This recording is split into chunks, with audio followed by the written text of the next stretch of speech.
بسم اللہ الرحمن الرحیم۔ السلام علیکم معزز سامعین، آپ دیکھ رہے ہیں سیدہ وائس چینل اور میں ہوں آپ کی دوست سیدہ۔ میری اللہ پاک سے دعا ہے کہ میرے دیکھنے سننے والے اپنے گھروں میں آباد و شاد ہوں گے۔ سامعین کرام، کامیابی حاصل کرنا کس کو پسند نہیں ہوتا؟ ہر انسان کامیابی حاصل کرنے کی تگدو میں رہتا ہے۔ کامیابی حاصل کرنا ہر ایک کی خواہش ہوتی ہے۔ امام علی علیہ السلام کی خدمت میں ایک شخص آ کر کہنے لگا، یا علی، مجھے زندگی کا وہ راز بتائیے جس سے اگر انسان واقف ہو جائے تو یہ دنیا اس کی مٹھی میں آ جائے گی۔ جس پر مولا علی علیہ السلام نے فرمایا، اے شخص، زندگی کی حقیقت اور کامیابی کے راز کو سمجھنا چاہتے ہو تو ان چیزوں کو پہلے سمجھ لو۔ سب سے پہلی چیز کہ یہ جان لو کہ دنیا کا سب سے کامیاب انسان وہ ہے جو دوسروں کو عظیم سمجھے۔ اگر تم دوسروں کو عظیم سمجھو گے، اپنے سے بلند سمجھو گے تو کائنات کا ذرہ ذرہ تمہیں کامیاب کرنے کی جستجو میں مگن ہو جائے گا۔ دوسرا، دنیا کا عظیم عالم وہ ہے جو اپنے آپ کو جاہل سمجھے، کیونکہ جب تم اپنے آپ کو جاہل سمجھو گے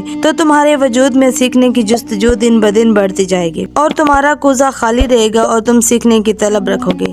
ایک نئی بات سیکھ کے کامیابی کی طرف قدم بڑھاتے رہو گے۔ تیسرا، دنیا کی سب سے بڑی خوشی یہ ہے کہ انسان خوشی کی حقیقت کو حقیر سمجھنے لگے، اور جو انسان دنیا میں صرف اپنی خوشیوں کے پیچھے بھاگتا رہتا ہے وہ خود کو اور اپنے وقت کو گنوا دیتا ہے، کیونکہ اس کی حقیقت دھوکے کے سوا کچھ بھی نہیں۔ اور جو انسان اپنے مقصد کی فکر کرتا ہے تو وہ اپنے مقصد کو پا کر اپنی منزل تک پہنچ جاتا ہے۔ اور اگر دنیا میں کامیاب ہونا چاہتے ہو تو ان تینوں حقائق کو جان کر ان پر عمل کرو تو کامیابی ہمیشہ تمہارے قدموں تلے رہے گی۔